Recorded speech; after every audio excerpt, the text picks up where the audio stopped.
All right, and we are back here on the GSMC Football Podcast. And for the final part of the show, we are going to get into talking about the Sunday night game, recapping that between the Bears and the Texans. Low scoring game here, I might add, but there are some things I wanted to touch upon with it. So the Texans were 6.5 point favorites in this game, and of course the Bears covered. I mean, and going into the game last night, I knew I was like, yeah, the Falcons are going to either cover. I'm not going to be surprised with whatever happens, and of course the Falcons end up winning. So I finished with 6 wins in the spread pool this week, and this game I was hoping that um, that I would have been able to win it, but ended up not happening. So first quarter, got off to a strong start because both teams on their possessions. Well, the Texans had two possessions in the first quarter. The Bears only had one. Um, they scored. So the Texans, their first possession, it was 4 minutes 40 seconds of time possession. They went down the field. Joe Mixon had a 16-yard run in this. On this drive, Kymie Fairbairn had a huge game, 56-yard field goal to start off the game. Then the Bears, they answered a 6.5-minute drive, 11 plays, 42 yards. Caleb Williams, a couple of nice plays to DeAndre Carter, 14 yards, and then another 12. Then hit DJ Moore for 19 yards. Cairo Santos then later in the drive hit a 53-yard field goal to make it 3-3. Then the Texans answered, almost 4 minutes of time possession, 8 plays, 77 yards. Stroud connected with Nico Collins for 18 yards. He connected with Stover for 18 yards, another 18 yards by Tank Dell on a running play. Eventually, on 2nd and 24 from the Chicago 28, because there was an unnecessary roughness call on Nico Collins. That set them back. Nico Collins then from 28 yards out scored a touchdown to make it 10-3 Texans. Then the Bears punted on their next drive. The Texans, so their first three drives of the game were all scoring. Stroud connected with Stephon Diggs for 21 yards, then another 18 to Nico Collins, and then Kymie Fairbairn later kicked a 47-yard field goal, which I thought was interesting because it was fourth and one. I'm surprised that they didn't go for it. But anyways, that made it a 10-point game, which I think I forgot to bring this up with the Eagles. So they went for. Actually, no, I think I did bring it up. I might have not. But it was when they went for it on fourth down when they should have just kicked the field goal earlier in the game. I don't know why they didn't do that. But the Texans did it. So then both teams exchanged punts. Then the Bears put together a touchdown drive. They got good field position. The punt was not very good. 8 plays, 49 yards, 3 minutes, 10 seconds of time possession. Khalil Herbert scored a rushing touchdown from 2 yards out. So that made it 13-10. But then the Texans got into Fairbairn's range, and he kicked a 59-yard field goal, which there was a penalty right before that. I think there was a false start. Then Stroud threw an incomplete pass. But yeah, Fairbairn hit a 59-yarder. So that made it 16-10 at the half. Then all punts for most of the third quarter. Then Caleb Williams threw a pick. Stingley picked that off, and they turned that into a field goal drive. Fairbairn from 53 yards out. So yeah, like I said, he had a day in this game. Then Caleb Williams threw his second interception. Both teams exchanged punts. Then it looked like the Texans were going to put this game away. But then Cam Akers ended up fumbling the ball at the Bears 4, and the Bears got the ball back. They turned that into a scoring drive to make it 19-13. Santos from 54 yards out. So, yeah, that made it 19-13.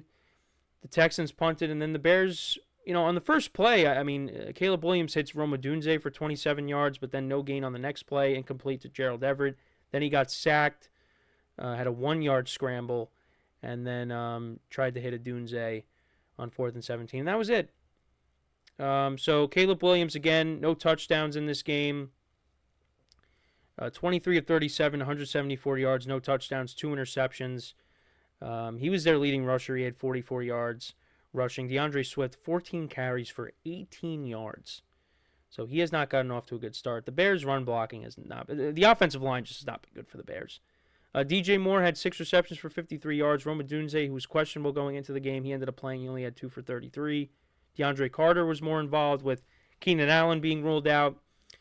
He had 3 receptions for 32 yards. Cole Kmet had 4 for 27. Swift had 4 for 24.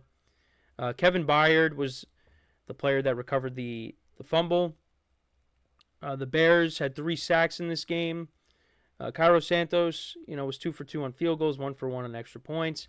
And then for the Texans, C.J.Stroud, 23 of 36, 260 yards, 1 touchdown, no interceptions. The Texans ran the ball for 75 yards. Joe Mixon late in the game got hurt, and there was talks about why the refs didn't call the hip drop tackle, penalty on the hip drop tackle that happened on that play. Because even the broadcaster, even Mike Tirico and Chris Collinsworth were talking about it. They were talking about all the indicators on that play, and it should have been called because Mixon ended up leaving with an ankle injury. But he did come back in the game, but the refs didn't call it. And it is tough on the refs to try to, call this. I mean, because you really got to be paying attention, and they missed that one. But the NFL is getting some heat because it's like you're implementing this rule and it's not being called. So Nico Collins had a big game, 8 receptions for 135 yards back to the game, and also that touchdown. Stephon Diggs only had 4 for 37. Joe Mixon 3 for 25. Dalton Schultz 2 for 21. Akers had that, costly fumble. But yeah, a couple of picks. Stingley had one, and Kamari Lassiter had another one as well. And the Texans, they had 7 sacks in this game. Kymie Fairbairn was 4 for 4 on field goals and 1 for 1 on extra points. So yeah, it was a defensive battle. Start off with the Texans. The Texans are very good. I don't know how I'm going to do my top 5 this week. I really have no idea. The Texans are still in the top 5. There are some teams that might have fallen out of it this week. But the Texans, I think, are, for me, they might have moved up, honestly, even though it was a defensive battle. But yeah, they look good. Nico Collins looks good. Although, the Bears defense did kind of, shut them down in the second half. They still were able to get the win. But I guess really the main thing is, to be honest, talking about the Bears, the offensive line is a problem. Like I said, 7 sacks on Caleb Williams. It was a problem last week against the Titans, and it was a problem this week against the Texans. I mean, they gotta figure something out there. I don't know what they can do, but Caleb Williams is getting beat up back there. He took some big hits in this game, and you don't want to see your young quarterback getting knocked around like that. You don't, because that could also lead to injuries. So that definitely is one takeaway I had. But also the other thing too is the Bears defense is really good. This is a good defense. They're picking up right where they left off last year. I mean, this is a very good Texans team that they were going up against, and they held them to 19 points. Now, it's just unfortunate that their offense couldn't get anything going. But, Bears defense is legit, people. We got to start paying attention to that. So once this offense gets rolling, and I hope it does, the Bears are going to be a problem. And I said this before the year started, and, a lot of people probably said the same thing. This was going to be a team that was going to start off slow. Caleb Williams is going to start off slow. He's not going to be great right off the bat. And, some of the throws that he made in this game, the interceptions weren't good, but then he made some plays where you were like, hey, I mean, that's, the talent's there. So I, as my camera's not working here, so I want to, well, not really, it's not working, but it's glitching out a little bit. They're going to I feel like they're going to put it together. They're going to put it together.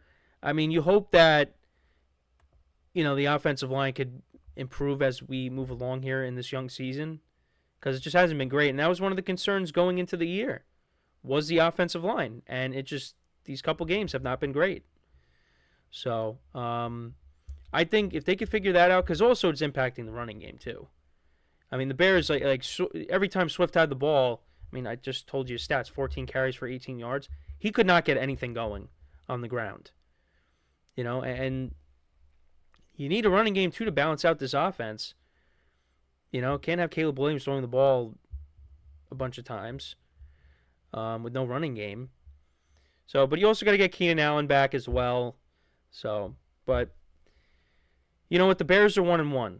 They stole that game last week from Tennessee. They could very easily be 0-2 right now, but they're 1-1, and they take on the Colts next week, who did not look great in Lambeau against the Packers with no Jordan Love. So they could definitely win that game, but it's going to be tough. I mean, they got some issues. So Yeah, let me know what you guys think, though, about this game. What were some of your takeaways from it? Very low-scoring game. Again, it got off to a good start, but, yeah, the game kind of slowed down. But you know what? Guess you got to appreciate these defensive battles at times because in this league now with all offense, it's nice to see. For some people, for them it's nice to see defensive battles like the one that we saw because these are two good defenses. So, but yeah, that's basically it for the show for today. Thank you guys for tuning in. We will continue to recap Week 2 in the NFL. There's a bunch of games that I still haven't gotten to that we will get to tomorrow. We'll get to the Giants game, of course. But there's some other games that I didn't get to that I want to get to. The Buccaneers beating the Lions, the Jags losing. As well, I wanted to talk about some of the 0-2 teams. Well, all the 0-2 teams, and if whose seasons are over, whose seasons aren't. And some other games as well that we didn't get to that I'll cover. But yeah, another week in the NFL has come and gone. We are now on our way to Week 3, but we will continue to talk about Week 2 tomorrow, like I said. But my thing is injuries, man. It stinks. That's really all I could say. I mean, I could say a bunch of other words that I'm not going to say on here, but it's just that's what ruins the season. And also, like, when it comes to fantasy too, like, it's fun to do fantasy, but when your team starts getting ravaged by injuries, it's just not fun anymore. You're like, why do you even bother setting your lineup? But it's still early. Some of these guys at some point will be back. It's going to be some time. They'll be back for the stretch run. So, yeah, but it's unfortunate that, injuries continue to, plague these NFL seasons. So, yeah, that is all the time that we have for today. Again, thank you guys for tuning in. Make sure to check out all the other shows. Give the other shows some love, like I always say. And, so until next time, I'm Kenneth Gruenfelder signing off from the GSMC Football Podcast, brought to you by the GSMC Sports Network.